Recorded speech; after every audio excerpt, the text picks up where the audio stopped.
Hello,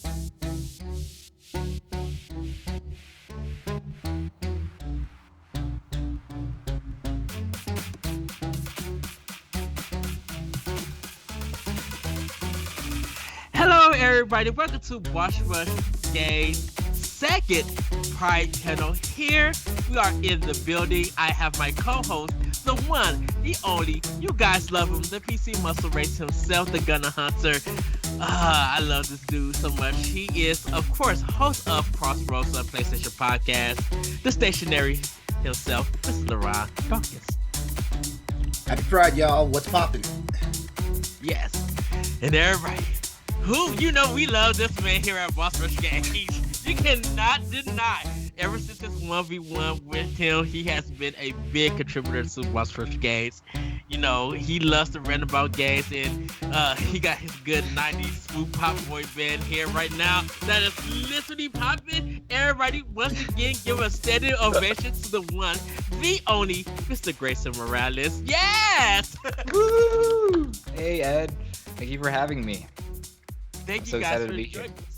Thank you. Happy Pride, everybody. Happy Pride, LeRon. Happy Pride, Grayson, Yes, happy and Pride. everyone who's watching. Happy Pride. We did this last year with a different crew, but this year I have LeRon coming back and Grayson joining us. So, guys, thank you again. It's been a year. I will say that much. But before we get into that, kind of want to just have you guys introduce who you are and what you do. So, Grayson, since you are a guest, go ahead and introduce to the people or remind the people who seen you before but still don't know who you are just yet. Sure. So my name is Grayson. Currently, I am a lead guides editor over at GameRant.com, which is, a new job for me. I started in January of this year, so it's just been a few months. Before that, as far as my history goes, I was a features editor for Twinfinite.net for about 2 years. And before that, I was just pretty much writing for a smaller website with a group of my friends. Pretty much how I got started in the industry. But yeah, I've been writing for a few years now. I've gone to E3 conferences, done a lot of interviews, had some really cool opportunities. So yeah, I'm a big fan of Nintendo, like Ed mentioned. Pretty much why I come on the Pop Block. Big Nintendo fan, PlayStation fan as well. And I live in Denver right now. I used to live in Chicago, where Ed lives, but I actually might move back, so we'll see. And besides games, I like to play piano. I like to watch anime. That's me. Yes. In a nutshell. LeRon, who are you to the people who are just watching it or people who still don't know you just yet? Okay, well, as everybody heard, I am one of the hosts of the Crossroads PlayStation Podcast with Boss Rush Games, Boss Rush Network. I am just a big old nerd. That's about the easiest way I can tell it to you. Like I'm into all sorts of things that all nerds are into. So Star Wars, Star Trek, anime, freaking video games, of course. I'm an IT guy in real life, so like I tinker with computers all day long and things like that. I also write. Not just for Boss Rush Games per se, but I also write fiction and science fiction particularly, and I'm kind of all over the place in my likes and my tastes and stuff like that. It's funny because it seems like something is always getting in my way from playing video games. But right now, Monster Hunter Rise has its hooks in me, and Monster Hunter Stories will be coming out next month, and that'll be another game that will have all my attention. And then games like Final Fantasy VII Remake and stuff like that will be taking a back seat because there's a Monster Hunter game going on. But I am on the East Coast. I live in a little town called Newport News, Virginia, and that's about it. I mean, I play video games, I work out, I write some, and then I sleep and repeat. All right. I am Edward Varnell. Everybody calls me Eddie or Eddie V. I'm from North Chicago, Illinois. I am co-founder of Boss Rush Games along with Corey Derrick and Jesse Douglas. I'm also host of my own podcast, Optional Opinion, and one of the hosts of World 1 Podcast. I've been playing games since 1985, so I have a wide range playing a lot of retro games and now a lot of modern games. So my history expands a lot. I did a lot of writing back on OneUp.com and on GamesBeat when there was a community there. So I have. I wish I had those still articles there, but I have some of my stuff published there. I am host of Nintendo Power Block. I am host of Talk the Walk, host of we're co-host of Arsenal X. I sometimes guest on Boss Rush Podcast and Crossroads when I can, and I write for Boss Rush Games. And yeah, and shout out to Boss Rush Entertainment for also having me on Land Party and things like that. So yeah, I do some behind the scenes stuff here at Boss Rush, but you know that is me, and I do play a lot of games. Trust me, if you give me something that has to deal with a list, be ready for 20 plus games. If you do not give me a cap, I will go off, and I will let you know that right now. So. Uh, but that is us. We're going to actually get into our topics. But before we get into that, we were talking about E3. Wow. Shout out to the video crew at Boss Rush Podcast. Shout out to the writing team The at Boss writing Rush. team. Shout out to Dignity and Beyond WASD for their stuff. They went in and everything. So go check them out and their opinions about things. And to everybody who, you know, our content creator who delivered the news, the Boss Rush writer team, they were on it. So shout out to them. Production team, you, LeRon, and Corey, and all the guests that came onto the podcast. I Yes. thoroughly enjoyed it. I only got to do one of them. I had to work a lot through E3, but you know, I try to do the recaps and everything like that. So By big the ups. Oh, go ahead. by the way, special shout out to Corey Derrick.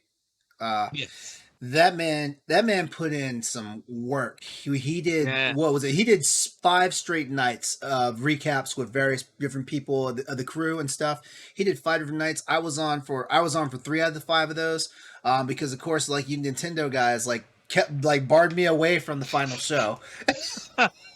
It was almost I'm like you guys sorry. knew. It was almost like you guys knew I was going to bring some salt to the to the ingredient list. But whatever. No, it was no the Nintendo one was great. But shout out to Corey, man. He did a He had phenomenal. he had a vision, and man, he ran with it. And so Boss Rush at Night, not to be confused with Boss Rush After Dark. Boss Rush at Night was a phenomenal way that was kicked off, and man, like it's a wonderful thing if you guys are able to see it. Also, shout outs to David Lasby and Dan Murphy from the writing team. You guys kept us on track as far as like making sure, like when fresh news or when something exciting had to come out, like these guys, all they did was say, "Hey, this is happening. Who can cover it?" And the writing team just went to work. And Yes. yes, a really tight ship was ran behind the scenes here. So us content creators also, like, we contributed and things like that. But those 3 names I just named, they were the glue for this whole thing. And I love you guys, and I appreciate it. That's the hard work of E3. And next year, I think since we now know what to do, hopefully next year be bigger. I cannot wait to see what comes. But get into E3 quickly. What did you guys think of this conference? LeRon, Okay, thoughts about E3? okay. So overall, this was, in my opinion, this was a decent E3. It's I feel like E3s have always been like phenomenal when like new hardware gets announced, and we didn't get any new hardware. We were expecting some new hardware announcements, but we didn't really get anything. The fact that Sony chose not to be on the E3 stage this year, also may have been a part of a letdown for me because they're a partner for Jeff Keighley's Summer Game Fest 2021. So I thought we would have been seeing news from them, but Summer Game Fest goes on through the 22nd of July, so we probably will see something sooner or later from them. We just kind of figured that, given that Summer Game Fest kicked off the day before E3 started, that Sony was just going to run with it day one, and we didn't see nary a peep from Sony on that one. But I've always felt like E3s are always really exciting when there's like new hardware announcements or when there's like big things coming. Not saying that Microsoft and Nintendo didn't put in the work, because my God, like the Microsoft Bethesda presentation was phenomenal. Nintendo's was great. Also the PC gaming show, the PC gamer show blew me away. Like, I mean, wow. So overall, I said it was a pretty decent showing. This is the first year that E3 has done it in this format, where technically it was free to the public for the first time, but at the same time it seemed like they were holding a lot of things back. So I kind of got what I expected out of it. A lot of you guys know on the Boss Rush side that I said that I wasn't going to be really all that amped about E3 because of just the way things are going. And also I feel like over the years E3 has become melancholy in what they do now and stuff like that. But as far as all that aside, this E3 was very, it was good. It was decent. I'm not disappointed with it. I know I've seen a lot of people online saying how they are all upset because of the way this and that went.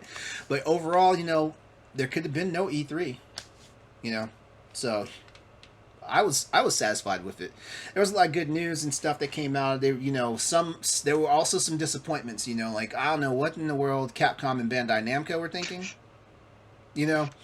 Capcom showed us basically everything they had already been showing us the last 9 months. And yet they still did better than Gearbox. I hadn't even mentioned them. That's how forgettable the Gearbox was. I hadn't even mentioned them. I didn't watch it. But yeah, I want to say, if we're gonna give this a letter grade, I give this E3 a B+. Like, I mean, it was nothing monumental for me, even though I was shocked as hell that Nintendo brought out the damn guns of Metroid, a new Metroid, an Advance Wars 1 and 2 remake. Okay, we just gag about Metroid Dread. That was whole trailer. I was just like, That's the only thing that sticks that I remember from E3. It's like, that's Metroid Dread.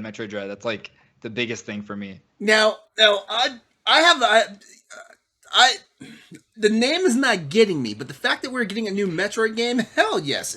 It was not the Metroid news I was expecting from Nintendo. I was expecting something a little bit bigger. Well, I mean, okay, don't get me wrong. There's nothing bigger than knowing that a new Metroid title is coming. But I thought for sure that we were going to see some Prime 4 possibly, or if anything, just like another teaser for Prime 4.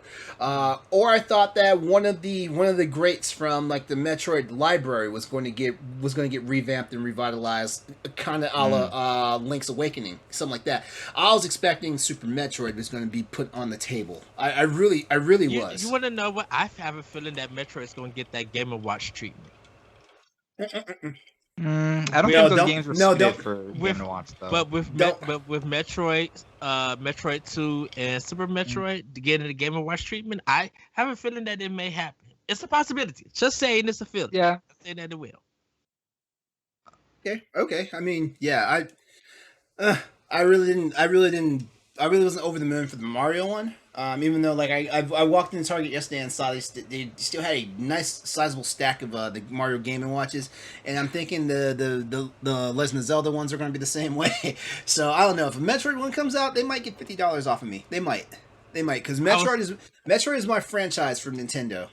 I was trying to picture LeRon saying yes, because LeRon haven't said yes before. So I was just like, he's seen the Metroid thing. I don't do that. I was just like, I picture LeRon is just like, yeah. No. I was working during the Nintendo Direct. But everybody that had my phone number was texting me talking about new Metroid, because everybody knows, like, I'm a Metroid person. So everybody, my phone was blowing up, and like, even when I was at work and somebody asked me like, hey, do you need to get that? I was like, no, I already know what's going on. Because I definitely messaged you on Twitter, be like, hey, yes. So, all right, Grayson, your thoughts? Yeah, I have similar feelings that LeRon had for E3. I thought it was okay. It was fine. I just think with everything that's been happening with COVID, it was just there wasn't much that I was expecting from the showcase. And I'm not a big Microsoft guy, but I do admit that they had such like a powerful bomb showcase, like showing off. I knew that Microsoft, the Xbox players would be excited about everything they were showing. But personally, it's like none of those games I'm going to be playing myself, but I can still like they did a good job. Nintendo really like just hit it home for me. If Nintendo didn't have these announcements, this E3 would have been like one of the worst E3s I've ever seen personally because there was nothing there for me. But like I'm a big Metroid fan, so seeing that come back, and I've never played Advance Wars, and I've been getting into tactical RPGs more just because of Fire Emblem and Mario and Rabbids. Cause I'm not a big tactics guy, but I'm kind of like getting into it now with all these bigger games coming out. And WarioWare, oh my God, I'm such a big WarioWare fan. And seeing that come back, and I was watching the Treehouse presentation yesterday during work, and I'm like, dang, this game looks so good. I'm so excited to play this. Nintendo didn't have like that big tentpole game, a big 3D Mario coming out this holiday, but I mean, with Pokemon and stuff, I think they're gonna be just fine. And with these smaller titles to kind of just lead them into 2022 once we get like these bigger releases with Splatoon and Zelda and maybe a new Mario game or something. But yeah, and like the other ones were kind of forgettable for me. Like I'm a big Capcom fan, and I'm gonna play Ace Attorney. I'm very excited for that, and I'm gonna play I might play Monster Hunter, but like they showed everything we've known already about it, and it's like nobody wants to see 20 minutes of Ace Attorney gameplay. It's not a fun game to watch someone That's play. true. It's true. not. It does not showcase well. You show a trailer and maybe a minute or two of the new features, but they went so overboard, and I was like, how is this still going on right now?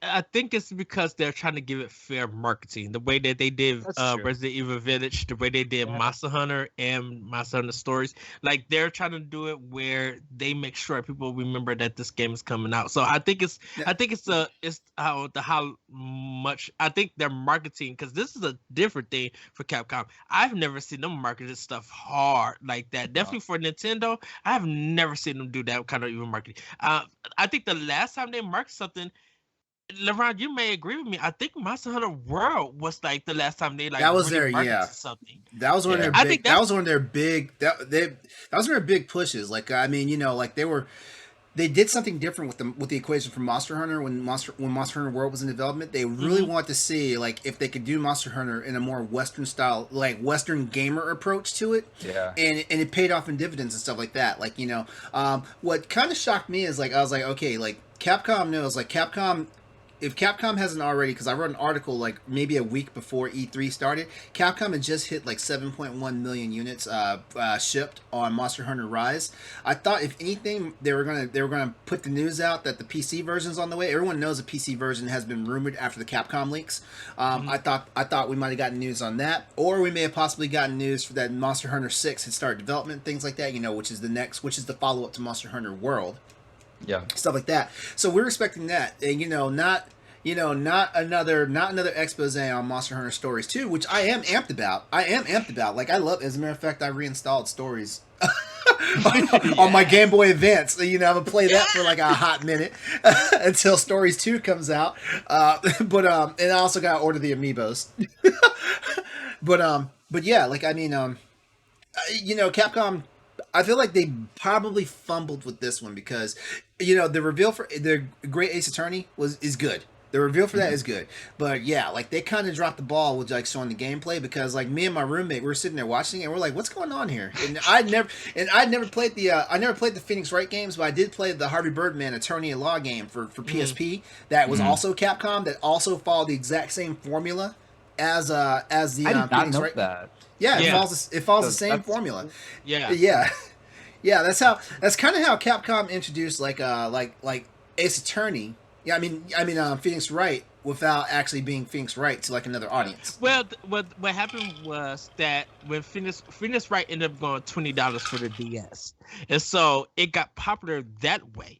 And then later on, because the series was so popular, they made the Harvey Birdman with Capcom for PS2.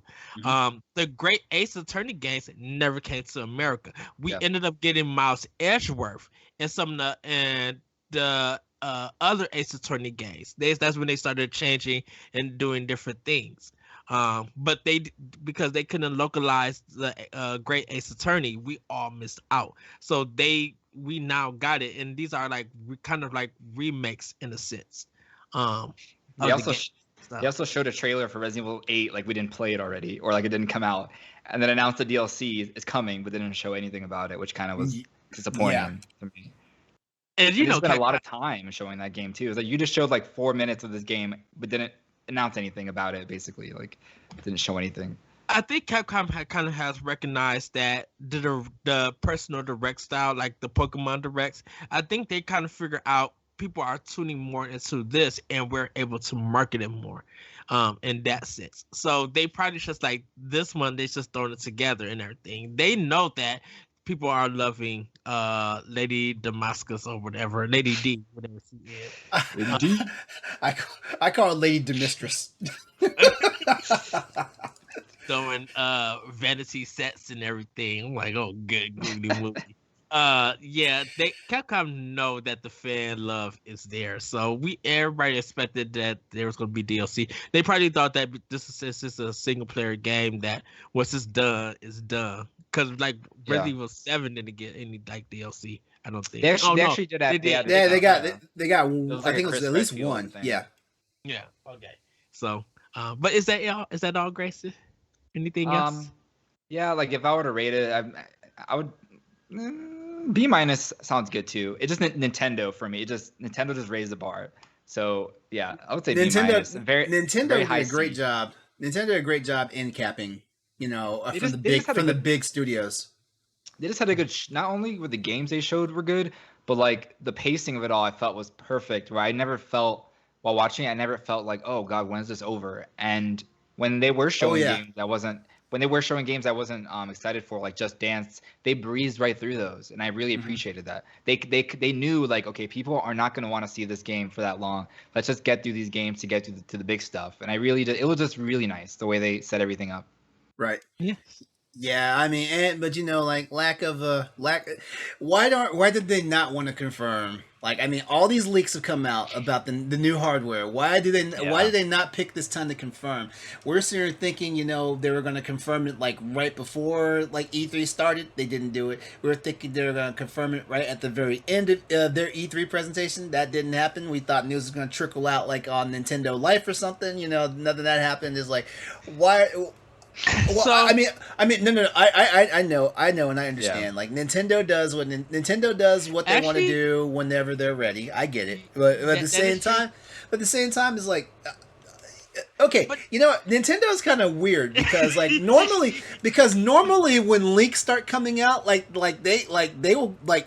Most companies will come out and say, yes, this is happening. Yeah, you got us, guys. Haha, yes, it's happening and stuff like that. Not Nintendo. I mean, sure. I can tell you the number of times that Microsoft and Sony have had leaks coming out. And next thing, and like an hour later, they're like, "Yep, it's coming. It's here."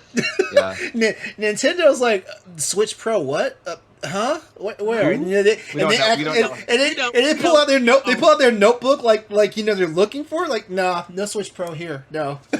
Like we don't speculate on rumors. They snap their fingers and walk away, turn around.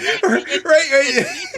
Nitty would shut it down. They would shut it down, and they would shut up. They'd be like, we don't know what you're talking about. No, Nintendo is sitting there Men in Black out the neuralizers. Like anyone that's a leaker, all of a sudden, bink.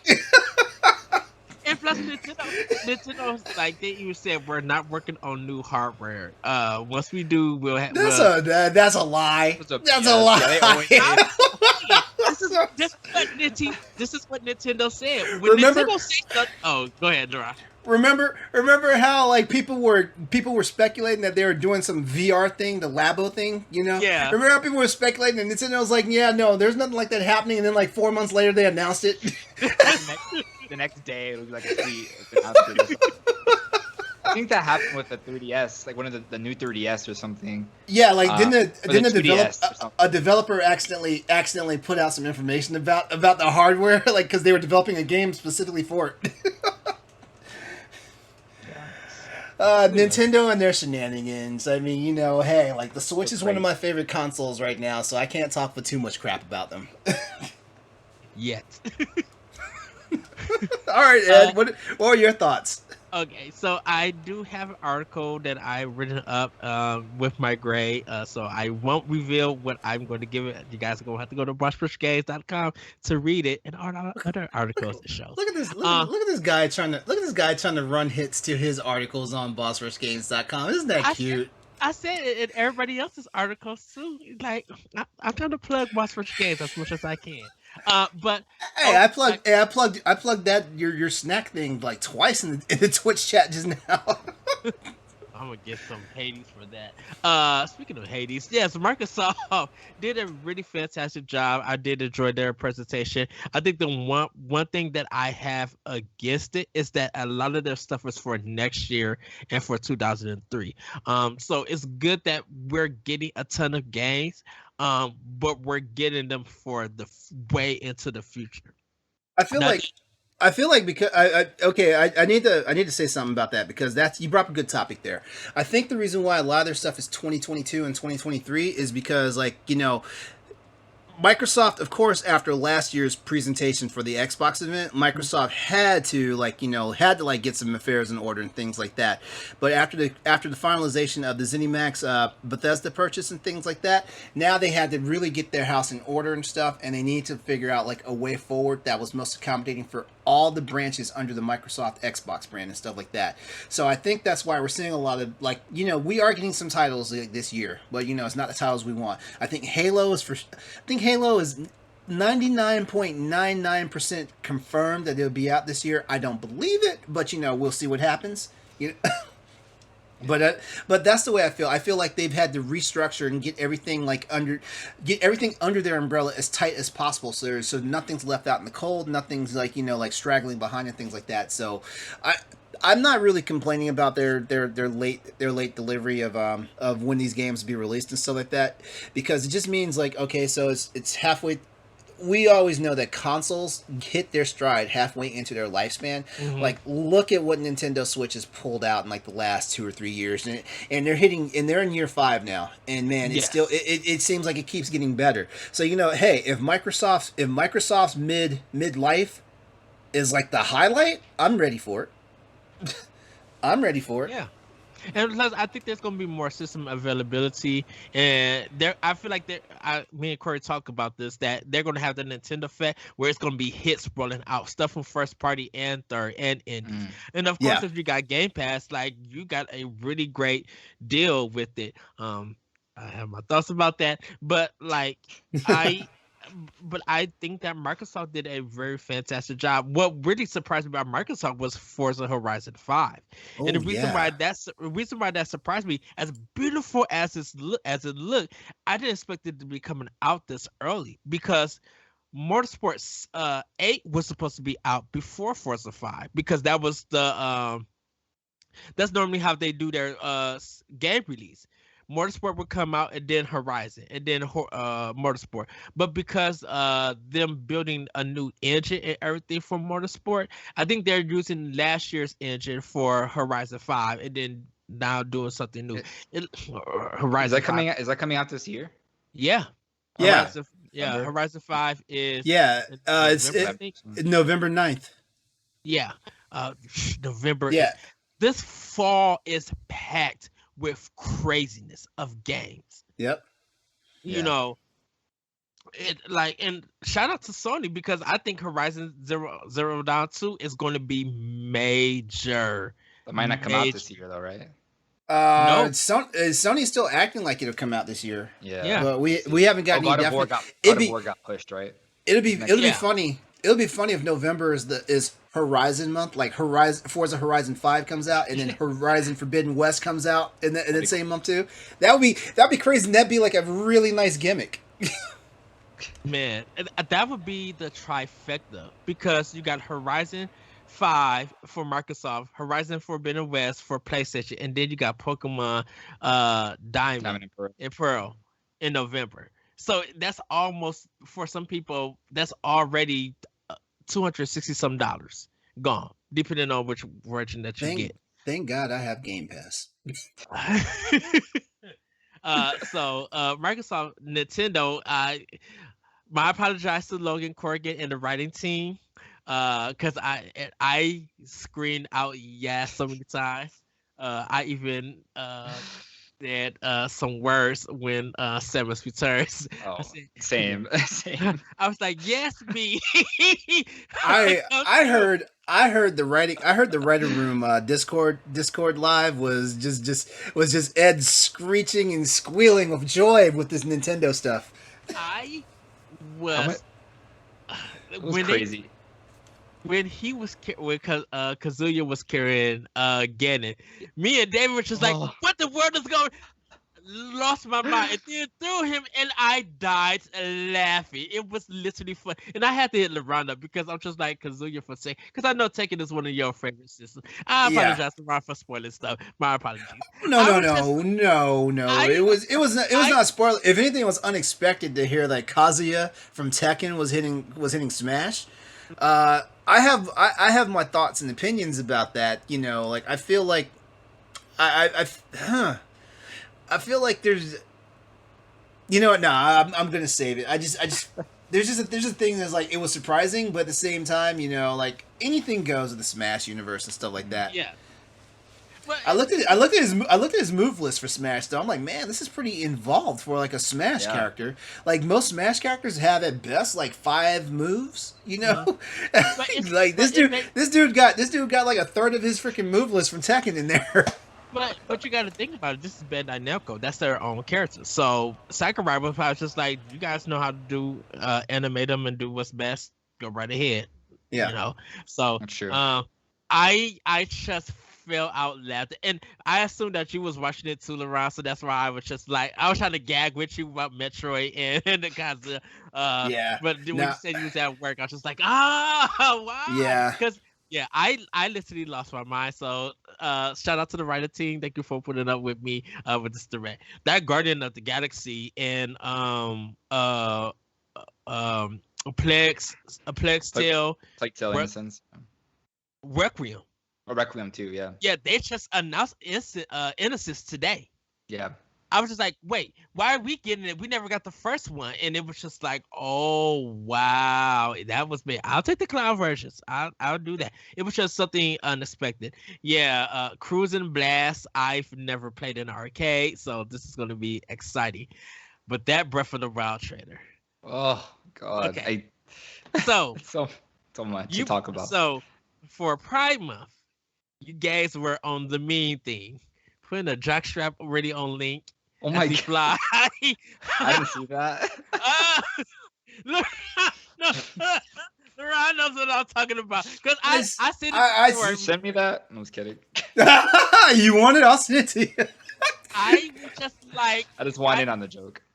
right. I was just like, everybody coming up with theories and stuff. And then I seen one picture just like, is that Link with a jockstrap on? And I gagged and fell out. I was just like, oh wow. And then LeRon said it to me. He was just like, get your gays. I was just like, the gays No. are I said get your people. You're gay. No, because I told LeRon that, okay, so Greysun, you know WarioWare, the trailer, there's the one guy, he got his tongue out licking everywhere. Yeah. And then he turns into a stone. I thought they was gonna meme that. And it was just WarioWare is too crazy to meme because you have like micro games where you're like scratching someone's armpits and picking noses. So like, I feel like you can't even make fun of one thing without. yes. That game is but, good in itself. yeah, but like a lot of people, man, just the theories and stuff coming out of like Breath of the Wild, and My mind is like, and I feel like none of it's gonna happen. Nintendo's gonna like do something entirely different. Like Zelda's not gonna be playable. There's no time travel. There's no young Ganondorf that you're playing as that's going around, which is crazy. It's just I want all that stuff, but I don't know if they're actually gonna. I think I said in the chat, I'm like, who is this Mumra looking dude here? This can't like a be primal Link. Yeah, I was just like, Long hair. wow. I did enjoy Ubisoft. Ubisoft was good. The Riders game looks really fun. Rescue That was a good Riders trailer. Yeah, That it was a really like good Republic. Riders Republic. That's it. Yeah, that looked really fun.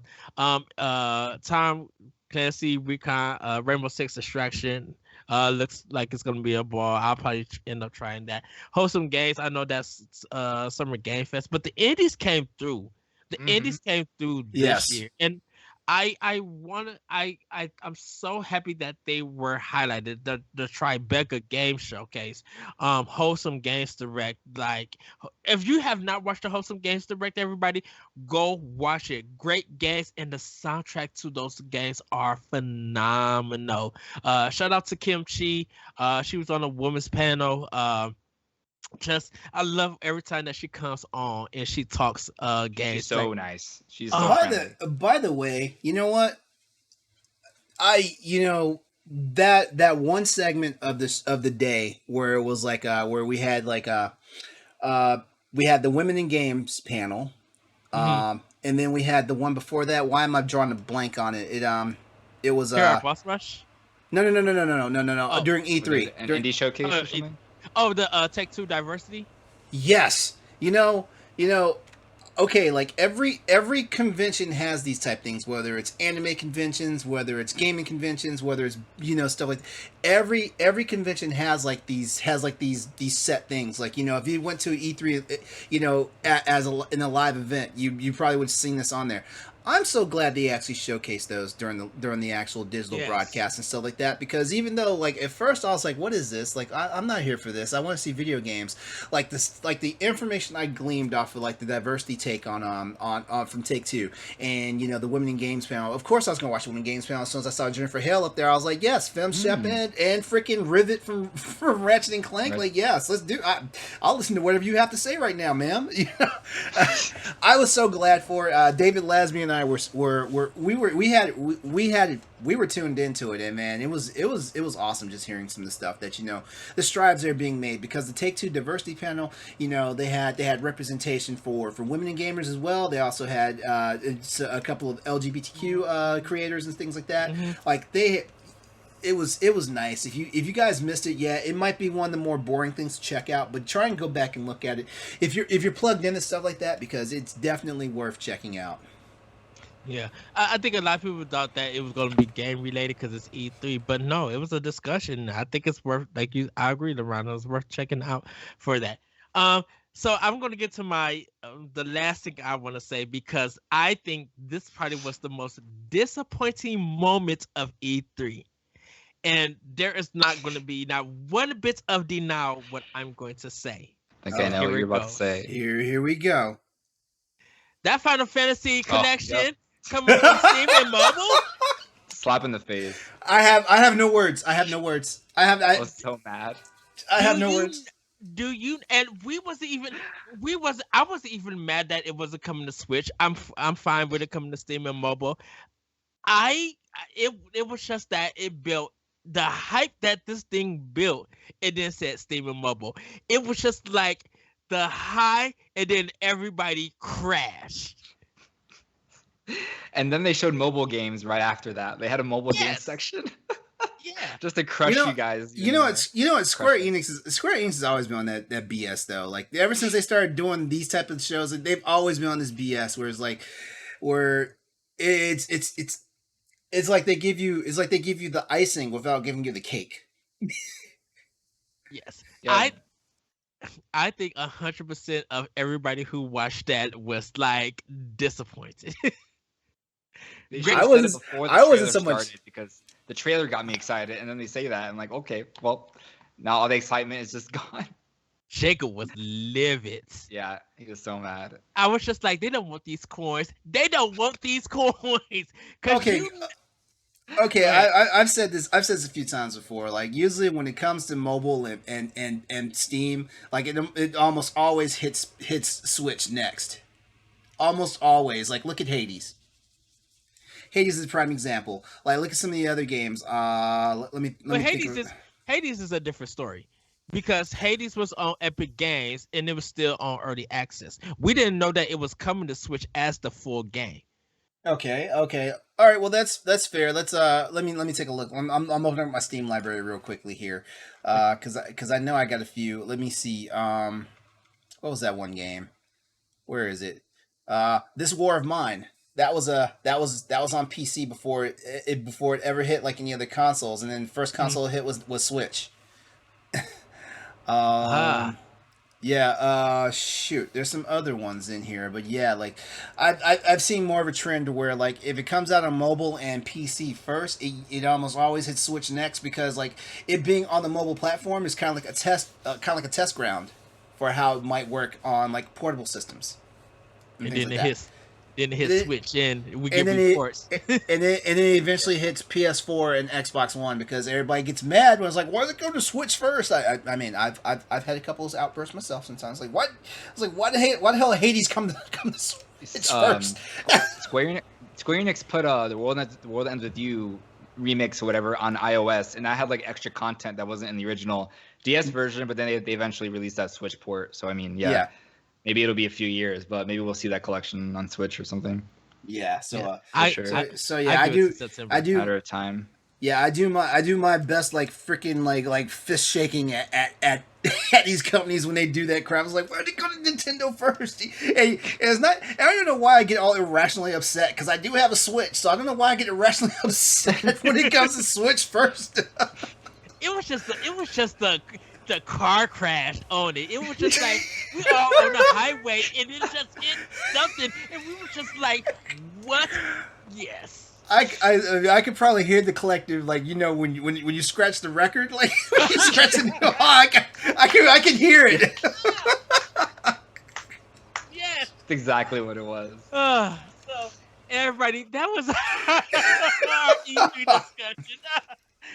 You wrapped it up perfectly. I might pod clip this and find the sound clip of a record scratching off, a needle scratching off the record. You just need to put that sound over the actual trailer for that collection. Put that on Twitter, and you'll get. Oh boy! Oh, this is great. So we're gonna get into some more topics, but yeah, we just had to touch on that E3. So we're gonna our first kind of or second topic, I should say. Sorry about that. Making it through the pandemic. So we're gonna kind of talk about what we did, how we got through it, and what we learned. So LeRon, how did you make it through the pandemic? I don't know how I made it through the pandemic, to be honest with you. Well, I'll say this. I number one, like I'm kind of glad that I have roommates because I live with 3 other people, and so like that helped. That helped. If I don't know how I would have been if I was living by myself. I like being isolated. I don't have a problem with it, but I think like almost a government imposed isolation probably would have been more than I could handle, but I don't know. But number one, yeah, I had roommates, so that helped out because you know, like if I need to go talk to somebody, you know, at least you know there's people in my immediate vicinity I could talk to without having to worry about getting on the phone or jumping on the internet, things like that. I became a content creator. In this last year and some change, you know, like I was always dabbling in, you know, like wanting to do this stuff and, you know, like start updating my computer equipment, and basically it was like, you know what, like I love video games, I love writing about video games, I love doing all this stuff around video games and stuff like that. It's time for me to just get a camera and jump on YouTube and Twitch and like get this story started. I know it's 2 more months. Would it be 2 years that you joined us in Boss Rush? No, it'll be 1 year. It'll be 1 year It'll be 1 year. because it was Pride Panel was the first thing that you guys invited me to, which is funny. Like I can't remember. Maybe you remember how I got roped into this because I just barely started streaming. Streaming, and I think I was following a couple of you guys from Boss Rush and stuff like that. And then next thing you know, I got invited to the last year's Pride Panel, and then from there, the rest is history. Because me and Logan Corkin started the same exact day in July. We don't know specifically what day it was, but our first day was in July, sometime last year. Yeah. So we did the Pride Panel, and I think we kept doing shows. And you was guesting on shows, and then I think we had our 1v1. We had our 1v1, and then me and Corey was just like, you know, let's get around, and yeah, because there's a Boss Rush episode where it's me, Corey, and you, and you had just joined us, and I talked about, I was just like, and we got our third co-host, but I'm gonna let him introduce himself and his announcement, and then you announce that you had joined Boss Rush.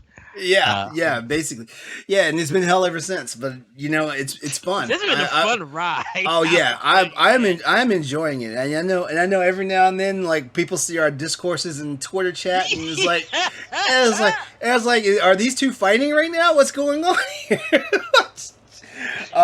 But yeah, I became a content creator during that time, and it was actually a very nice outlet for me. Um, I've been learning a whole bunch of new tricks of the trade and things like that.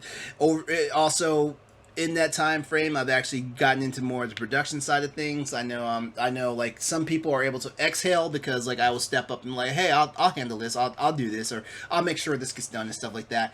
And yeah, like I'm enjoying it. I'm learning a lot, and it's fun. All right. What about you, Grayson? How did you make it? Oh What man. you do to the pandemic? How did you make it through? Um, yeah, I feel like we're still in the pandemic, kind of, right? But yeah, it was crazy because that all started in, was that like March, Yeah. pretty much of Yeah, last year, yeah, and I went to PAX East 29, wait, 2020, and I got to see a lot of industry people for the first time, and we had such a blast. And literally, COVID started like as soon as we like left that convention, so that was like just like a shock because like that was like the last time I've seen so many of my friends in real life. So we always like, oh, can't wait till the next PAX, and the next PAX, so we could finally like meet up again. But during that time, I also was like really getting into working out too, like a getting into my local LA Fitness and working out a lot. And then COVID started right when I was like right in like the thick of it. I'm like, oh my god, now I have to like work from home and watch YouTube videos and stuff, and it's not the same. I couldn't stick to a routine at home. So I pretty much stopped working out until like recently when I moved. But no, it was hard. I mean, I lived in a studio in Chicago with my partner, and I was working from home, and I usually go to local coffee shops to work and stuff, like maybe half of the week, just so I'm not stuck at home in our small space. But once COVID happened, I'm like, well, now I'm not only am I stuck in this small space all day, but I work, here all day, and there's literally nowhere else to go to work in like a cool environment. And that went on for so long. I was like, oh my god, I don't know how long I can I can take this. But just trying to, I guess, go outside as much as I can was something that really helped me get through it. hmm And living in Chicago, it was so easy to do that. I took a walk at least once a day, whether in the morning or on my lunch break or whatever it may be. I bike. I used to ride bikes a lot around the city. Just do whatever I can, even though everything was closed. I just can't. I'm a person that just can't be stuck at home. Like if I'm home all day, like I think about it at night. I'm like, oh my god, I did not leave the house today. Like I didn't take a drive somewhere. I didn't take a walk somewhere. Like and sometimes I just have to drive out like at 8 o'clock at night to do something, whether it's like just getting like milk tea or ice cream or whatever the hell it is. yeah. Uh, but yeah, No, it, yeah. it, Oh, go ahead, go ahead. oh no, I was gonna say like just and then I moved to Denver in January, and that was sort of part of that. 'Cause we were kind of just like I needed a big change, and that was the big change we decided to make. And I thought being with nature and mountains and stuff would help, which is cool. Like I love hiking and stuff in Denver, but it's not really walkable where we live.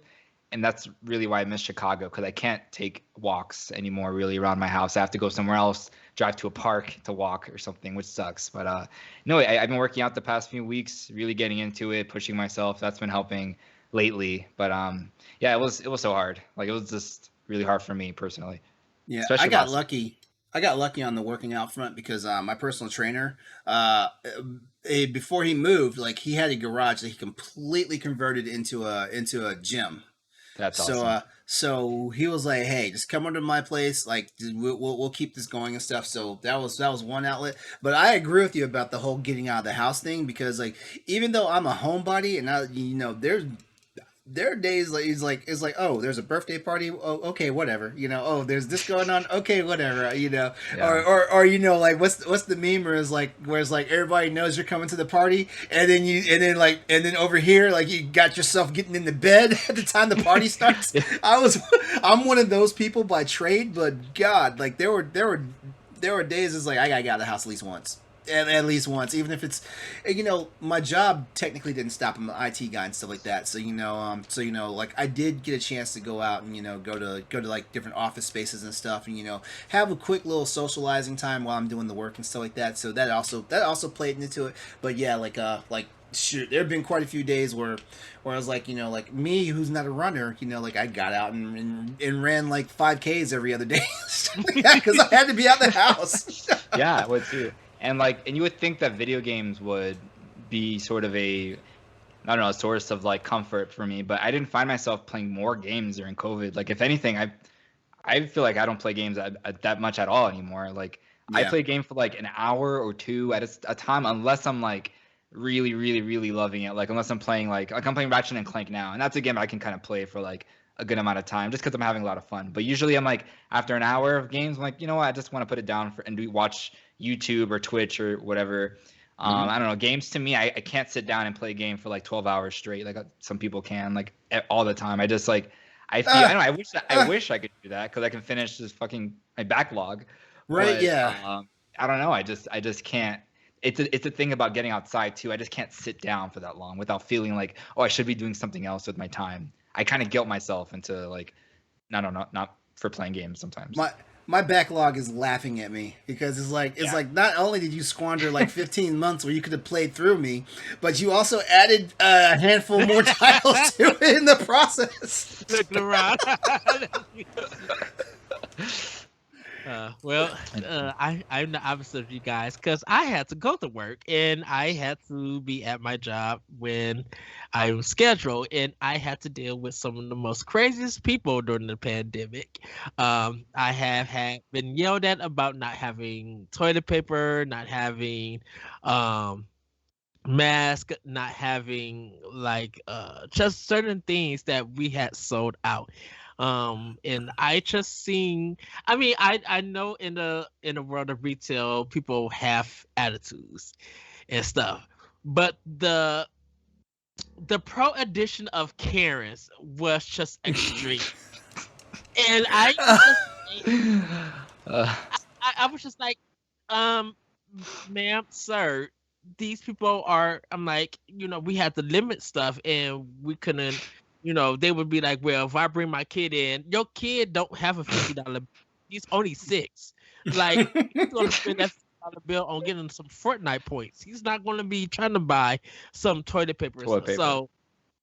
So I got yelled at and everything. But, when I got home and I stayed home, the days that I couldn't really go nowhere, I just played games. Lucky I met you guys, been able to talk to you, hang out, talking to like all of Boss Rush. Like, it, my thing was just like, I know people who are isolated and stuck at home, they feel like they are trapped. I cherish every moment I could stay home because of all the pro edition Karens. Yeah. And just literally dealing with their nonsense. The one thing I do miss from the pandemic was opening up from 9 a.m. to 9 p.m. At 9 p.m., we shut it down. I kick folks out. I close the door. I'm trying to come in and get some napkins. Well, you know what? You better cut up some old sheets that you don't use. And when you're done using them, throw them in the washer.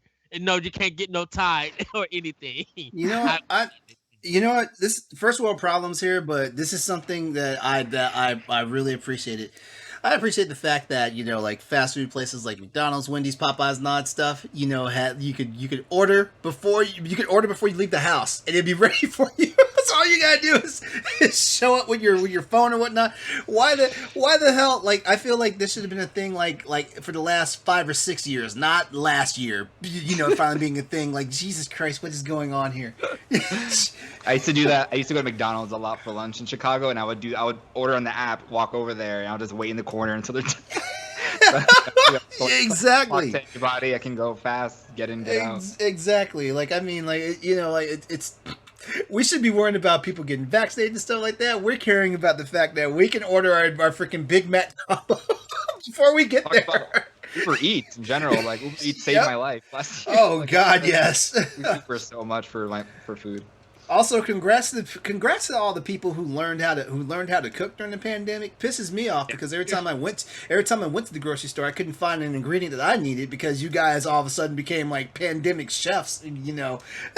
But you know, Oh, if you would have came to my job, you sure enough would have found some stuff. Yes. like you know, there was a joke on Twitter and social media that you knew what the Pinterest recipe of the week was if a certain ingredient was not at your stores.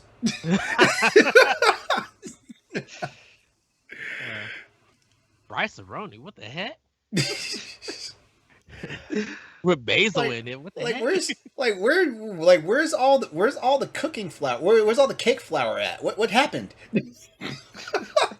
Dude, I used to have people, they would send photos to my job just so they could get out the house.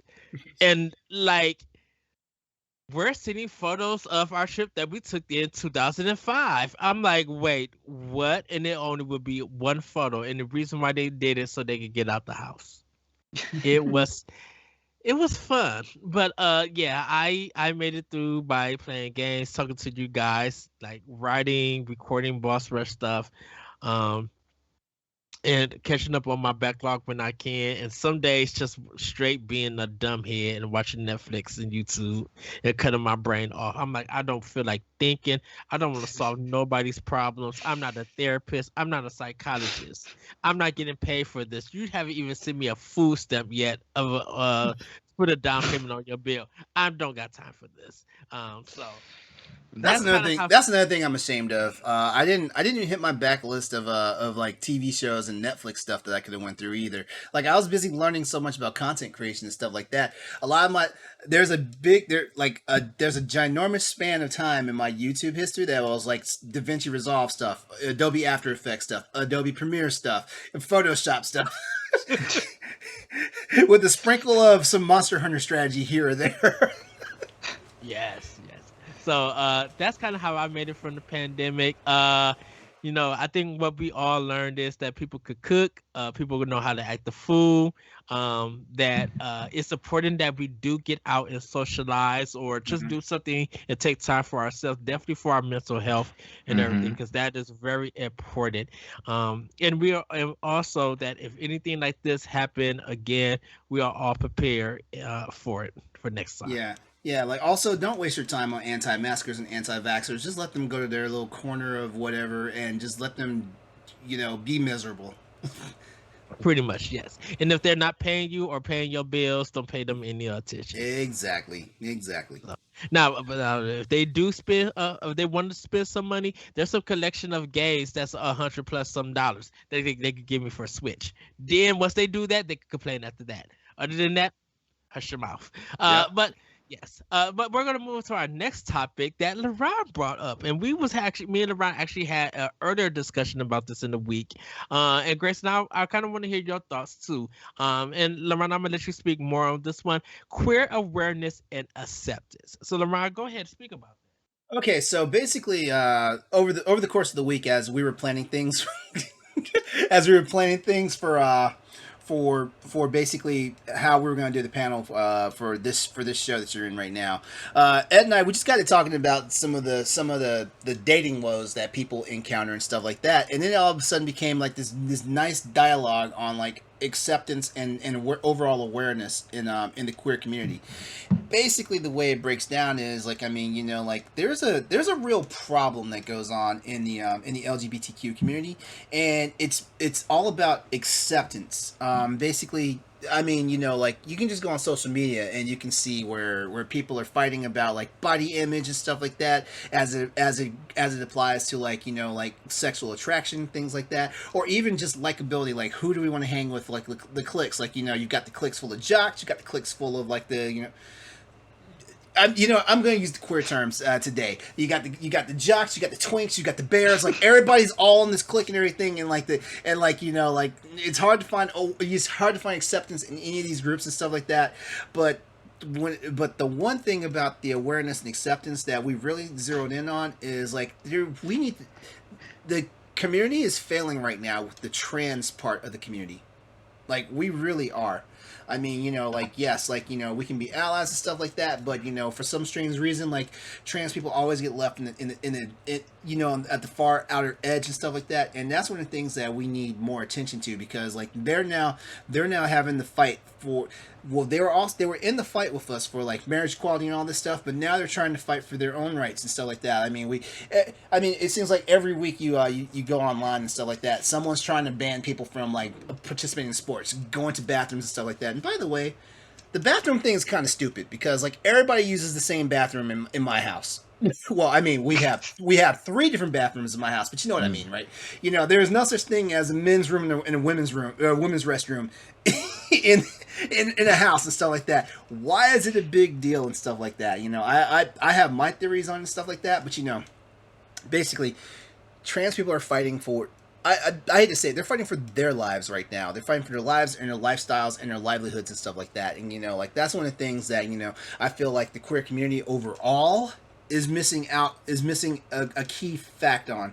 It's like, hey, like we can't say that like we all fly this banner if we're not accepting and also aware of the things that are going on with other people. Like, I mean, we still got biphobia where gay people are gatekeepers for bisexual people. It's like that. Oh, you're not really queer because like like a bisexual man is dating a woman presently, or vice versa. A bisexual woman is dating a man and stuff like that. Like, oh, it's not. Oh, that's nothing. Like whatever. You're not one of us. Things like that. Or Yeah. And at the same time, we've got trans people. Like if it's not fitting like the RuPaul Drag Race type of trans look. Oh, you're not good enough to sit with us either and stuff like that. So it's one of those things, and it really boggles my brain because like as a black bisexual man. It took me number one. It took me a while to wrestle with my own sexuality and stuff like that. And like there's all sorts of deep seated homophobia because in the black community because of like church and stuff like that, and old school mentality and thinking stuff like that. So like then add on to the fact that like you are a person who's you're a woman trapped in a man's body or vice versa and things like that. And all of a sudden it becomes a whole different struggle. Things like that. And if you can't have the compassion to think about everything you struggle through as a gay person trying to come out and figure out your way in the world, or a bisexual person coming out and figuring your way in the world, but you have time to turn around and say like to like devalue like someone who's trans, that makes 0 sense to me. Yeah. Okay, Grayson, any thoughts? Yeah, like, you're definitely right there. Like I feel like when it comes to the gay community, trans people are always pushed to the side almost, or we're not like they're supposed to fall under that LGBTQ umbrella, and sometimes I feel like people they're not agreeing with that, or they feel like maybe because trans is sort of I don't want to say new topic, but it's something that's definitely been talked about more in recent years. I feel like since it's kind of like newish, people are like not accepting it into the community yet, which is just bizarre because as as gays, God, what was I gonna say? Just had a brain fart. We expect people to be accepting of us for being gay, for being queer, or whatever it may be, and trans people fall into that same category. So I don't see why like there shouldn't be a disparity. It should all just be the same thing. Yeah. Well, I think some people, when it comes to acceptance, it's the fact that acceptance is a big word for the community. Acceptance, because like when you're accepted, you feel welcome. You feel, people can now see you for who you are and love you for who you are. And there's still some barriers to acceptance that some people have, that yes, you do accept me for being this, but there might still be some hindrance then there. But when you fully accept somebody, you truly accept them for who they are and what they do and everything. And with the trans community, LeRon made a great point saying that when we think of trans, we're thinking of the RuPaul cross-dressers, and it's not always that. It's the people who are transitioning from a man to a woman, from a woman to a man, and everything. We have to accept them. We have to love them because they are part of this community. And if you're going a base just of appearance or anything, you may be missing out what that person really has to them. If you are dating a trans person, you might find out more than what their appearance is and everything. They may be a nerd just like you. They may be a chef just like you, and you never know. If you have this ideal of what acceptance is of a trans person, that's going to hold you back and Yeah. everything. Yeah, and you know what? Life is already hard for just every individual person, but just think about people who make the decision that they need to alter their body to look like how they feel like they're supposed to look and things like that. Like look at the struggle because I mean that's a big deal, like to go through all these, and it's not even monetary. It's a big deal. It's your physical personhood and stuff like that, and things like that. Like what's the worst thing that we have to think about? Like some days, like how's our hair look first thing in the morning? Did we moisturize correctly and stuff like that? They've got a whole other level. It's like I know I want to be a woman, or I know I want to be a man. And now they have to actually get themselves to a point where they actually look like it 24/7 without extra effort, and there's so many struggles and things on that. And like the worst thing that the average gay person is think about is like, do I look good enough to attract this person on Grinder or Scruff or wherever, stuff like that. Yeah, I'm just saying, like, sometimes like people just need to look inward and remember their struggles. You don't have to walk the exact same mile in somebody's shoes, but when you think about your struggles, it helps you to empathize with what these other people are struggling with and things like that. And I don't get it.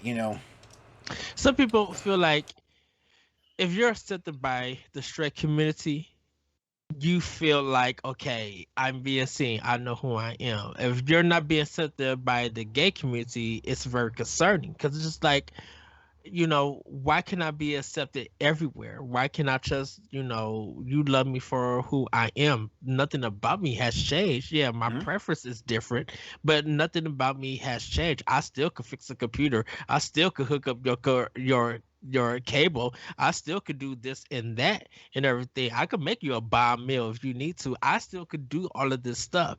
So why is my preference not accepted? Definitely when it's almost the same preference as yours. People fight for acceptance because they, like I said earlier, that they feel welcome. They feel, like a weight off their shoulder is taken off and stuff. And like with Yeah. the trans community, they want to feel that way. They want to be seen. They don't want to be seen that as entertainment. They're not here for just Yeah. to entertain you. They're here part of the community. They want to live their lives. They want to have the rights, and they want to love who they want to love and be and be accepted as, because this is who they are and everything. Trust me, there's some trans people who could beat your tail in Street Fighter 5 and you wouldn't even know it because they appear Dude, there's like some trans people that will whoop your ass in real life. You're Yeah. not careful. that Say. is true. And it's hard enough. It's hard enough just being, coming out as bi or gay to the people around you. That's one thing for us. I'm sure, all of us had our own experiences going through that. But imagine like being someone who not only what they feel like LeRon was saying, like this is not how they're supposed to be, and they need to make that change. And imagine how hard that is, telling people and having to go through that. And if they decide to take hormones or whatever it is they need to take, it's like that's changing their body and their mind, and it's messing them up so much probably, and it's so hard for them to go through that. And I can't even imagine how that feels. Yeah. And then being rejected by the gay community that's supposed to be welcoming towards trans people, or welcoming of anyone. And I think that's why, this may seem political, that's why everybody's giving Caitlyn Jenner so much grief. It's because, I feel like her campaign is dead on arrival anyway, so it doesn't even matter. but that's the kind of thing, kind of not an idea. I want to kind of example that kind of brings that, you know, you are a person of trans and you're not accepting your own community because the things that you Yes. believe and what you stand for. And that's what some trans people kind of feel from Hmm. others. Just like I am part of this community. Why am I not being accepted by you? Why you not seeing me for who I am? You what? You want me to twist, twirl, and do leg drop and stuff? I'm not here for all of that. I'm here to live my life, Live my just like life. you know. And if I think if people would even with the biphobia stuff, and like if you actually sat down and got to talk to a person and learn about them, they would change your whole perspective. You never know what kind of things you guys could connect on, or even if you do disagree about it, you are having a civil conversation and you might end up coming out laughing and understanding this person better. Well, But some people, oh, go ahead. I remember from our conversation earlier this week that you were saying that you think the reason why biphobia exists is because like of the gay gatekeeping behind it. Yes. Because it's in the front that you don't want to be exclusively with men. For on the gay side or on the lesbian side, it's in the front that you don't want to be exclusive with women. So like we have to judge you, sometimes bully you into like trying to like come to senses, quote unquote, and it kind of backfires because if anything it runs them out of your camp. They still will be bisexual, but it runs them away from what you're thinking that they should be and stuff like that. And to an extent, I think actually I don't know if gay people really gatekeep trans in that same way, because there's not real transphobia in the gay community, but there is like a ignoring or trans, Yes. or trans Ignorance. isolation. Yeah, I don't want to say ignorance because ignorance seems like a lack of education Yeah. about stuff, Yeah. but yeah, like definitely like in being ignorant to like their situation and stuff like that. They don't, like they're like there was a time I can't remember there was ever a time when it was just LGB. Like every time I'd heard the acronym, the abbreviation for gays and lesbians and bisexuals, there's always T at the end of it. Trans. Stop treating them like they're at the end of it, because guess what? They're not anymore. You've got LGBTQIA and then you got plus. Now I get confused on all that, but I understand what it all means. I get confused by it too. But at the same time, they are no longer at the end of that spectrum anymore. They're smack in the middle now. Yeah. Mhm. So, Yeah, uh, so it's weird, and I really wish that people would just like open their eyes and their minds sometimes to this stuff. Like just like how like gay and bisexual people had to fight. We had to fight for our rights. To keep our jobs, which is still in jeopardy technically. yeah. Marriage equality. We have that now, so it's not that big of a deal. There are some states that are still trying to take it away or not acknowledge it and stuff like that. But that fight is getting harder and harder. For them.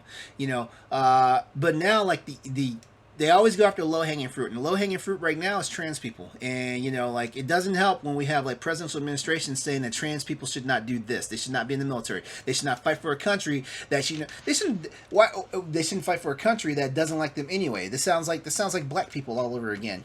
Black and Asian people. During the wars that affected them, things like that. It's just it's And it's mind-boggling that our own people don't accept the plight of people of our own people when it comes to this stuff. yes. So, any final words, Grayson?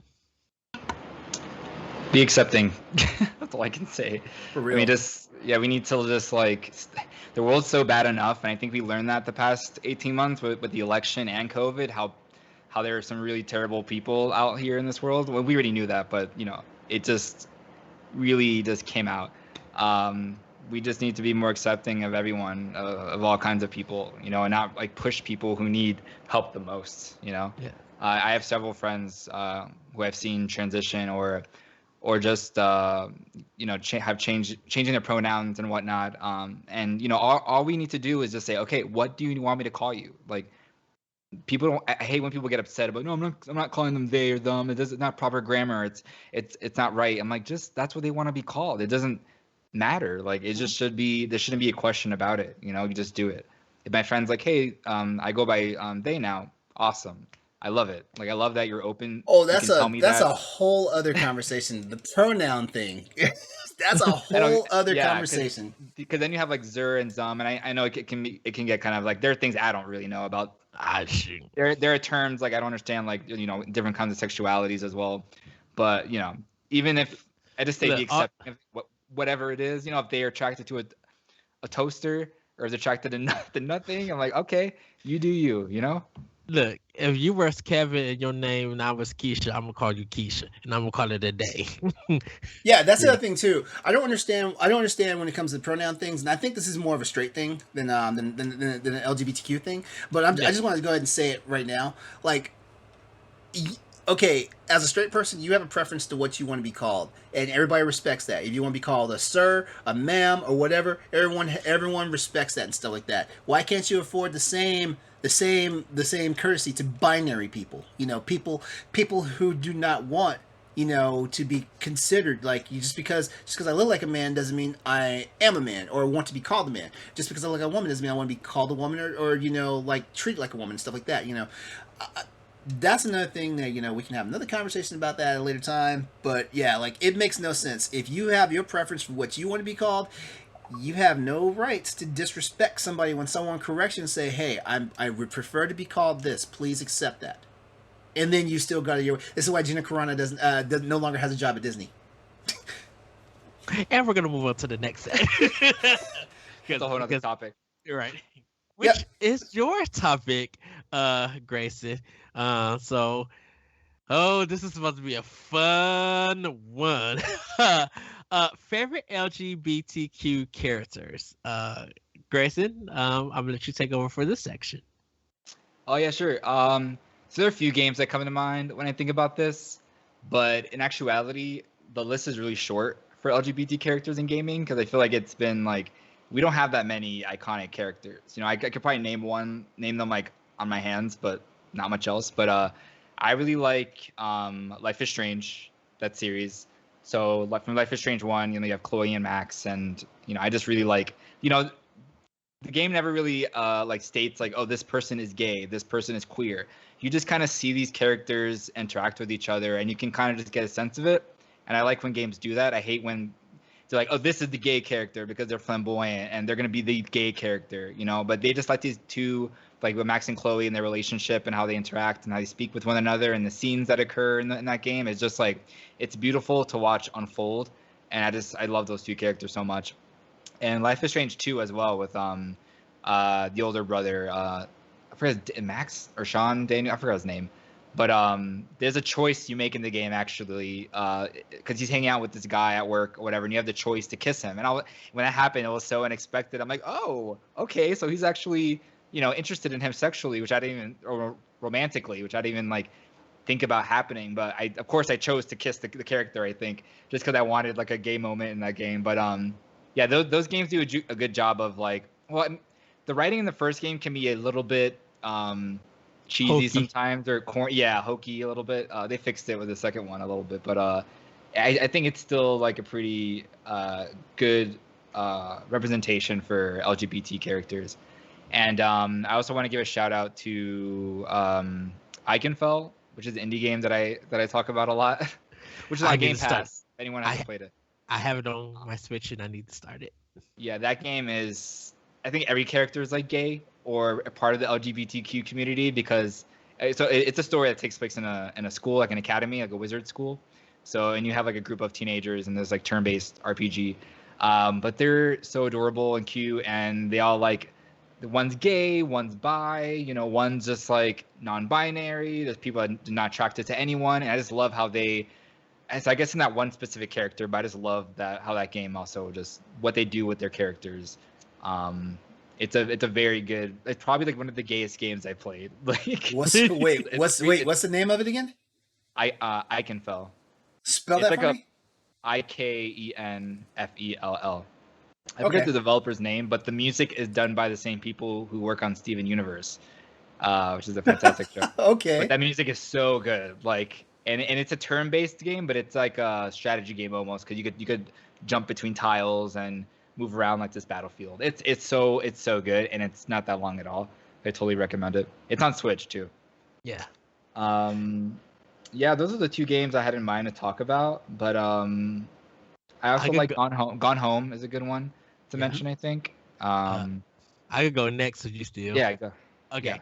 So Tyler from Tell Me Why, Mhm. which everybody Talk the Walk is doing a special discussion on it. So you guys check that out. We're gonna have it's gonna be so good. But yeah, tell me Tyler from Tell Me Why. It's one of the first games that a trans character is the lead in it. Yeah. It's so good. Like, man, the story is powerful, and it's just really entertaining. I really like the actor, and the design of Tyler. Tyler could get it. I could say I'll let you know that he could get it. Uh, Myrtle from Coffee Talk. Aw. She is sassy and everything. Like, she don't really say much, but her eyes just like, do not speak to me or I will beat you up. She has a kind of a butch personality, but she works in IT. She makes video games, and it's so good. We had a discussion about Coffee Talk or Talk the Walk with David Laxby, so do check that episode out. I think it's one of our highest Talk the Walks episode ever. So like really check it out, everybody. Is Eh, that game on Switch? I need to yes, play that. Okay, that's like on my yes, list, like to buy. yes. Great lo-fi music too. And last but not least, Gil from Mass Effect Andromeda. He is like the redhead guy. I love his accent. I love his accent. His Yes, Irish accent. I yes, love it. yes. I chose him because he's talking about having kids and everything, and he's just so cute. Like, he's kind of hot in the game. And I'm just like, oh, that's my boo right there. uh, uh, uh, uh, those are the three games. LeRon, I told Grayson today, just like Max Payne from Max Payne 3 when he's bald headed, the hots. But I said that last time on the Pride Day. But what about you, LeRon? I've got a few. You definitely hit the nail on the head with "Tell Me Why." Like, I didn't realize I was going to be so drawn to that game. Like, I didn't even like when it first got announced. I didn't even realize that there was going to be a heavily queer topic in it. But I was glad and I was ready for it. So that's an honorable mention for me. But uh, I'm gonna go with this first character, and everybody's probably gonna like roll their eyes at this one, but Caden Alenko from Mass Effect. Okay, so he's the one that I romanced at 3. Yeah, he's the one that they finally allowed you to do like a male like romance with. He was the first one in the Mass Effect series and stuff like that. And here's the thing about it, like I kind of already had like a soft spot for Caden from the first game. And stuff like that. But it was more like I was just intrigued by his character because like he was one of those legacy. He was an L2, and L2 in Mass Effect is basically he's second generation of children that became biotics basically and stuff like that. He was just an intriguing character and stuff like that. And the more and more like I learned about him and stuff like that, the more and more I was like, I must protect this person. So of course when the big like decision came in Mass Effect, whether it's him or Ashley that you have to sacrifice. I was like, oh man, Caden's living. Caden's coming back. Go back to Normandy, bro. You got this. And then to see the way he acts towards you in the second Mass Effect, when like when Shepard's with Cerberus and stuff like that, and it's a conflict of ideals of what he is as a serviceman and stuff like that. It was even more endearing, even though technically like the guy just told you off the first time you saw him. Again. And then in Mass Effect 3, like you start learning that like he's actually queer because the simple fact is that like he gets injured and he's reflecting on all this time that he's been in the service and he's been like a biotic and all this stuff, and that's when you get the first inkling that he's queer. And also while he's recovering in the hospital and stuff, he tells you that he has feelings for you. And whether you're male or female, it's Shepard. It's like whoa. So he kind of played into my thing where I already like this guy, so I'm gonna see where this goes. So yeah, so like I gotta give it to him. As a matter of fact, I think it was the first time in games period that you know, like, because I had friends watch me do the Mass Effect playthrough and stuff like that, and like almost all my friends know my sexual orientation and stuff like that. So I had them watching. I had them watching. Like, you know what? Like, I want to see where this goes, but I also want to see how my friends react when they see I start doing this. So it was one of those situations. Can I give a special honorable mention to Garrus? Like, I don't care what Garrus- sexuality you is. Garrus is probably the number. It's between Garrus and Orin from Final Fantasy X that may be the most two hottest people that, regardless of what sexuality, what preference that you are, you would bang them. Garrus no matter is what. Garrus is another one. It's the voice. Oh, Garrus is another one. It's the voice. My next, and this is a favorite LGBTQ character for me, is Poison from the Final Fight series. Now back in the day, Poison was, when you read the actual gaming literature, Poison was actually a man. But we played the game and it's like, wait, that's a woman. Like, but that was their way to justify, like, like dudes beating up women. It's just like, oh, this person's a cross-dresser. But when they brought her out in Street Fighter 4 as an official character and stuff, that's when it was truly embraced that she was a trans person.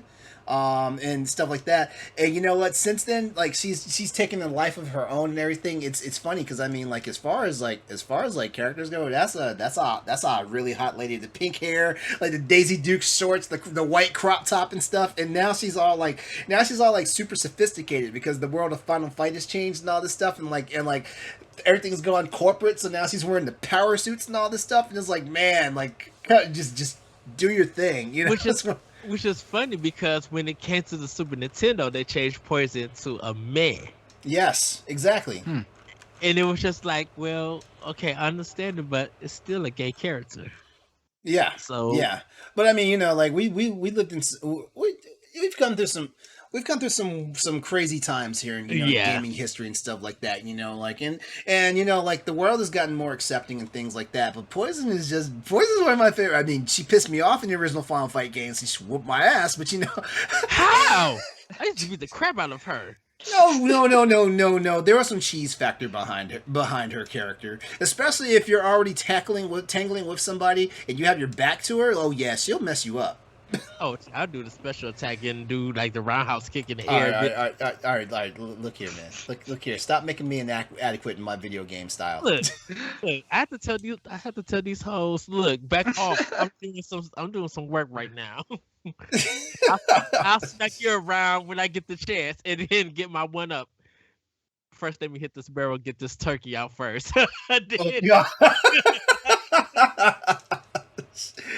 Yeah, and my last pick is actually Tracer from Overwatch. Like it was confirmed that she is a lesbian in the game. But the cool thing about, she just has a cool look. I mean, as far as like women go in video games and stuff like that, I kind of equate Tracer to kind of like if Samus Aran, if she was really just wanting to have fun and just have a good time. Yeah, like I don't play enough Overwatch. As a matter of fact, I suck at those games. So but Tracer is the character I usually pick up on. But yeah, I feel like you, LeRon, when you talked about women who want to dominate, Samus Aran could just take me down anytime. Not Bayonetta. Oh, Bayonetta. Oh, she has already stumped on me. Yeah, she has called. Been there, done that. Which Bayonetta I get queer vibes off of. I do. I get queer vibes. For sure. I do too. Like the way she interacts with Jean. Like, come on now. I feel like she's bisexual because like the way she interacts with Jean and the way she interacts with Luca. Like I swear, like there's something up with her. And the fact that all her ultimate climaxes, she's always getting naked. Yeah. Yeah. Who is the guy that she buys stuff from, the shop thing? The black Rodon? dude. Oh, we know Rodon's a freak. Oh, I would. We know Rodon's a freak. I would bang him from left to right. Bayonetta could join in and we could just all have a three-way. I'm fine with that. But Radon, his voice, his animation and his voice, whoo, yes. for And for plus, you guys for you guys listening to the podcast right now, like the actual audio podcast, like Ed's feed has gotten like fogged over in Steam. Like yes, pretty much. So we're gonna get into our last topic of the show. LGBTQ plus usage in games now than the past. We have games like The Last of Us 2, Tell Me Why, and Mass Effect. We're kind of getting to a point where um homosexuals are just putting in the general term are being put into games and they're being a part of the narrative and a important use of the narrative and everything. I know some people have some issues with The Last of Us, the DLC before they kind of realize that's just how that character was in the game. And then like I mentioned, Tell Me Why with Tyler being a trans character. And then Mass Effect give you that option to have that, kind of like not lifestyle, but have that choice in the romance options. What did you guys would like to see in future games and everything? With gay characters, I should say. No locked romances based on your. Well, yeah, there shouldn't even be. You shouldn't even have to pick a gender. If you're creating your own character, I don't think there's some games I know that have done that recently, but I think it's still case by case basis. Like, just when you design your character, you just make your character look like whatever you want them to look like, and then the characters they can romance can be whatever, any of the characters. I hate when it's like, yeah, like a Mass Effect, and you have to be a male to romance these characters or a female to romance these characters. It's just like, you know, that should just be all around. Every game have that in there. Um, gosh, I kind of that's it like for the now. I kind of like the Saints Row the Third character customization because you could have your male character in this big burly thing, but then have this gem and the holograms wig and high have heel. have boobs and everything, but you're Yeah. still a male character. Mm. Yes, I love that customer character design. I think with gay characters in future games, I agree with you, Grayson. Like, just make it a default, or just don't make it seem like uh it's all about the sexuality about them. Be able to Yes. talk about the emotions, talk about the hardships, and be able to tell a story that resonate and connects with any kind of player. And I think it's sometimes it's on the player itself and everything. If Nothing's going to change you if you're playing a gay character. Sometimes if you just want to see as a character in a video game, that's fine. It's your money, it's not mine. Um, but you should be able to be like, man, that was a great story that they told, that they delivered. That was a great presentation and representation. And maybe I need to look into some things and be educated to see why they chose this character and why the decisions really matter. Like, if a game can help educate people, let it educate. You know, Mhm. LeRon. Yeah, basically everything you guys said there, but also just the fact that it's just for developers, like, don't be afraid to be as inclusive as like the cool thing about us as writers and creators and stuff like that is that we can do whatever we want and stuff like that. So try strive for inclusivity. I'm not telling people to be as inclusive as possible. I'm never going to tell people what to do with their own fiction and stuff like that. But strive for it, because it's always a wonderful thing. And just like Tell Me Why was probably an eye-opening game for a lot of gamers. It probably helped influence like their next steps and how they do things in their lives. Even if they may or may not be trans, it probably helped mold like their mindset for how they can interact with trans people that they meet in real life and stuff like that. So always work on and strive upon that. Like all these are our stories and basically like that. And the fact that like like a gay, trans, bisexual person can see these characters, in games and stuff like that. It helps them also reconcile things within themselves, as well as the fact that they can also interact better with other people when they see examples of it and things like that. Um, one thing Another thing that as far as LGBTQ plus usage in games, though, like don't just shill. Please don't do that. Don't Hmm. just throw us stuff because like, oh, we put this in, the gays will come and stuff like that. I can't really think of a lot of games that do that, but there are a few that are exceptions that they know, like, oh yeah, we throw this in, like the gays are going to throw us some money and stuff like that. Don't do that. Be genuine. Like if you want to have gay people in your game, do it, because like it was refreshing to discover that Ellie, was queer, in The Last of Us, and that she knew this from a very young age. She was like a 12-year-old when she figured it out and stuff like that. But we didn't glean that until we saw the first DLC for the original Last of Us. And of course, like it became this big roaring monster by the time Last of Us 2 comes out, and is like, yo, did you guys even play the DLC for the first game? Like, yeah, we been knew this. Right. Stuff like that. I guess the problem is like when you don't advertise it and then people get surprised by it, it's a big deal all of a sudden. So I don't know, like it's one of those weird things. It's like, you damned if you do, you damned if you don't. So but yeah, that's the way I feel about it and stuff like that. Like, hey, if this is your vision, if this character is a lesbian, do it. If this character is a man that's actually a trans, if this character is a trans man, born with female anatomy, but now is a self-identified man, run with it. Things like that. Like there was this big hashtag like thing going on the last couple of weeks on Twitter. Hashtag trans men are men, hashtag trans women are women, and stuff like that. Be aware of that. Like accept that. Don't diminish somebody. Things like that. And developers and publishers of games and stuff like that. Like don't be afraid of inclusivity. Like, hey, like I'd rather, as someone who I write fiction and stuff like that. As someone who writes these stories and stuff like that, like I can take one or two people like saying, "Oh, this sucked because this character is gay" or whatever. When I know that for a fact there's hundreds of thousands of reviews out there saying, "Yay for doing this!" Like keep going, stuff like that. Whatever, pay no attention to the naysayers. Yes. I Oh, have go one more ahead, LeRon. thing. Go ahead, Grayson. I was also going to say, like, for developers, I guess, don't be afraid of putting these characters at the forefront of the That game. too. Don't relegate these LGBT characters as side characters that you meet for one little mission. Like, oh wait, well we had a gay character. Look over here. It's like, no, we don't care about this 5-minute cutscene that you put in the game. Like, I want to see more, not only gay people on like covers of games, but people of color.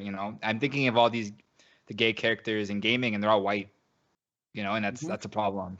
Yeah. They're getting there, when it comes to bringing these characters to light, but they're still not fully there when it comes to just like putting people of different colors, in their games. Also with that whitewashing, also don't do the other Hollywood trope, which is killing all the gay characters. Yeah, that's true. Yeah. Good googly moogly.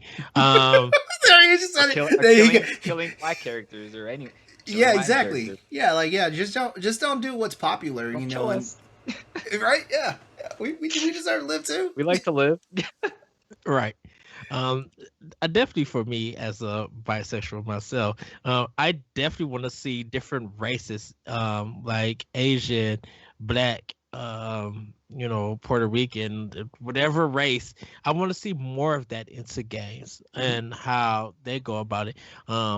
Because I think we still have it where they're still like using the basic Caucasian to be that kind of person to tell that story. And I'm just like, there's other races out there that could be put into the situation, have these stories to tell and everything. And I think that's why I would love to definitely see one game, Murder by Numbers. I love that game. I think that's a great representation. So good. Yeah, you guys, if you haven't played Murder by Numbers, it's on Nintendo Switch. The Sudoku, is this Sudoku? No, Picross, yeah. The Picross stuff is fine. Go in for the story because the comedy in there is so good with the writing and everything. Um, last but not least, before we go, do you think we do you think that we'll get flamboyant characters as the comedy Yes. relief?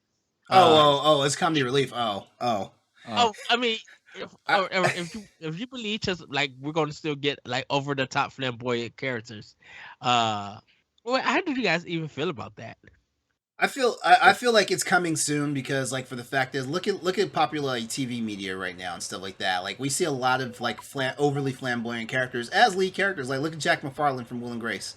You know, for mm. example, like look at is it Cam from Modern Family? Is that his name?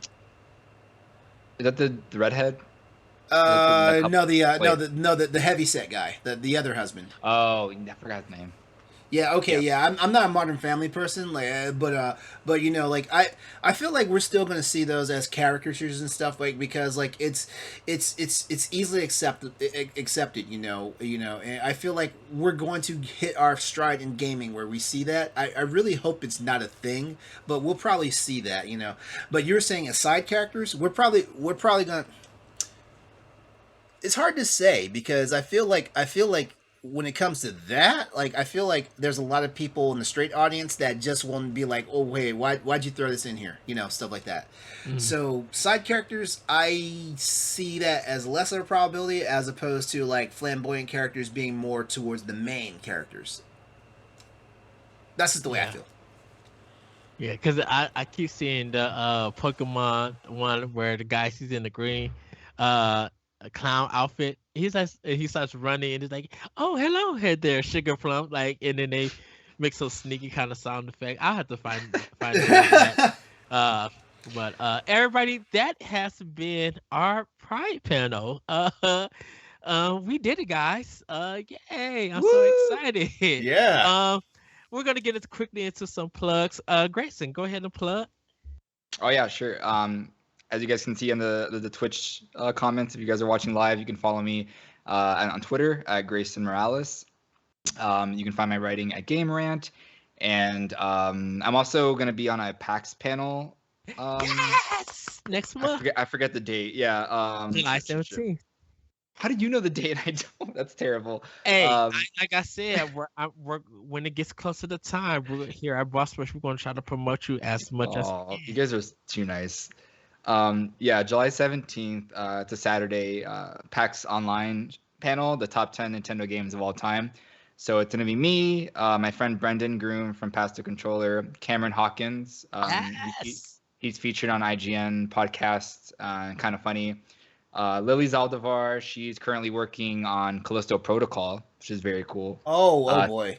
yeah, Alana Pierce from Santa Monica, Tim Geddes from Kind of Funny, and me. So it's going to be a very chaotic. It's only an hour, so it's going to be very hard to narrow down these games. But the six of us, we all have 3 picks for what we think are the best Nintendo games. So we're going to take a list from 18 games down to 10. So it's going to be a lot of discussion about which 8 games to take off the list, and it's going to be so crazy because I know some of these people have like these craziest takes on games. And I'm like, I mean, I have one game that might be controversial, but it's going to be very fun. So make sure Mega, to tune into that. it's probably gonna have a Mega Man 2 Mega versus Mega Man 3 topic. It's gonna have that. Maybe. It's gonna have probably a contra discussion and which Mario game, Mario 2 or Mario 3. Hey, I think there's a lot of space for some modern games because I'm bringing in some modern stuff to the table. So we'll see what happens. Maybe Mario Odyssey can be on there, or like Smash Ultimate or something. Oh, you know what? I was thinking about NES games. I wasn't thinking about the full Nintendo games. Oh yeah, Oh, it is 10 of all time, so it could be modern, whatever, retro. So very exciting. I hope everyone can tune in and watch that. So all yeah. right. LeRon, go ahead and plug.